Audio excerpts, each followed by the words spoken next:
সংগঠন, যে সংগঠনের প্রতিনিধিত্ব কি শিয়া, কি সুন্নি, কি আহলে হাদিস, কি জামাতে ইসলামী, কি তবলিগি, কি হানাফি, কি শাফি, কি মালিকি, কি হাম্বলি, সকল কমিউনিটির মানুষের প্রতিনিধিত্ব সেখানে আছে। এই সংগঠনের মাধ্যম দিয়ে আমরা আন্দোলন করছি। সরকার যে বিল নিয়ে এসেছে এবং সেটা এখন যে জায়গায় গেছে, এখানে আমাদের মতামত চাওয়া হয়েছে। ঠিক আছে, আমাদের সম্পত্তি, আমাদের মতামত চাইবেন, চাইতেই পারেন, কিন্তু কি করে হতে পারে মাদ্রাসা, মসজিদ, কবরস্থান, দরগা, ঈদগাহ আপনি মতামত চাইছেন অমুসলিম ভাইদের কাছ থেকে? এটা কিরকম কথা? সম্পত্তি আমাদের, আমার ঘর, আমার বাড়ি, আমার জায়গা, এই ঘরের মালিক কে হবে, কে রক্ষণাবেক্ষণ করবে, কে দেখাশোনা করবে, সেটা আমরা দেখবো না বাইরের আমার কোনো অন্য অমুসলিম ভাই দেখবে। তো সেই জন্য এর অর্থ নাকি? এর অর্থ হচ্ছে তারা চাইছেন যে মুসলিমদের এই সম্পত্তিগুলোকে আমরা দখল করে নেব। আমাদেরকে ভাতে মারতে চাইছে, আমাদেরকে পিঠে মারতে চাইছে, আমাদেরকে পেটে মারতে চাইছে। মাস্টার সাহেব যে কথাটা বললেন ওবিসি, আমাদের চোখ খুলে গেল। চোখ খুলে গেল কি?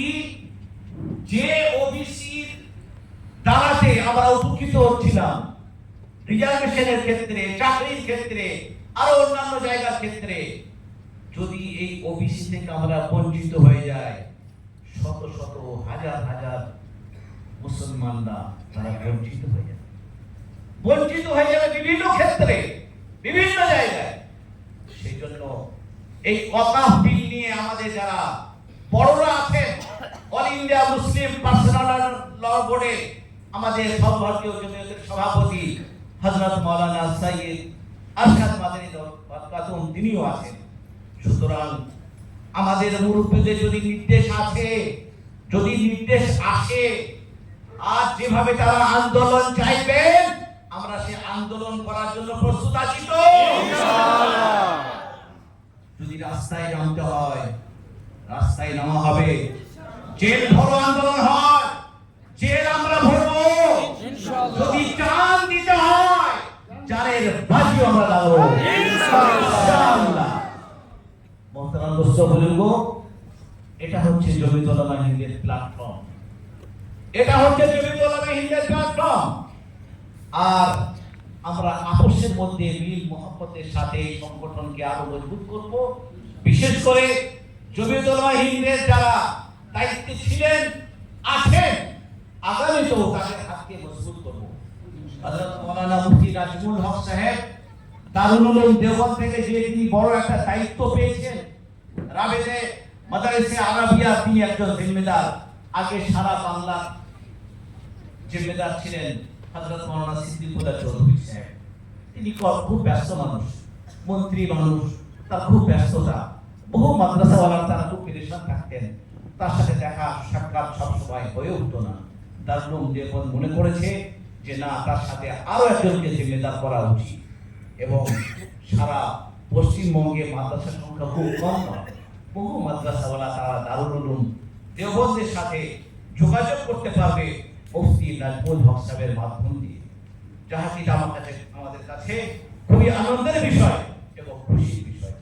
আজকে জমিয়ত উলামা হিন্দের সেই যে সংবিধান, সেই সংবিধানের একটা কাজ যেটা আমাদেরকে করতে হবে, কমপ্লিট করতে হবে, সেটা হচ্ছে জেলা কমিটি নির্বাচন। এই জেলা কমিটি নির্বাচনের ক্ষেত্রে জমিয়তের সংবিধান অনুযায়ী একজন সভাপতি আমরা ঠিক করব, যে সভাপতি একজন, সহ সভাপতি দুজন, সেক্রেটারি জেলা সম্পাদক হিসাবে একজন, সহ সেক্রেটারি হিসাবে একাধিক ব্যক্তিকে করা যায়। আর একজন হবেন ট্রেজারার, একজন হবেন ট্রেজারার বা কোষাধ্যক্ষ। যাই হোক, আমার বক্তব্য হয়ে গেল।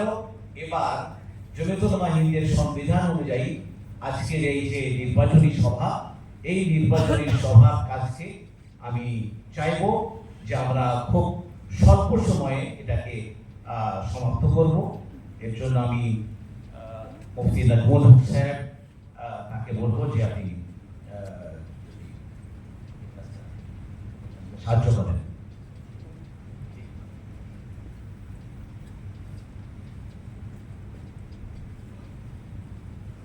আপনারা সব শুনলেন। আমাদের জেলার আজ সৌভাগ্য যে মৌলানা সিদ্দিকুল্লাহ চৌধুরী সাহেব জেলাতে আছেন, তিনিও মিটিং করছেন।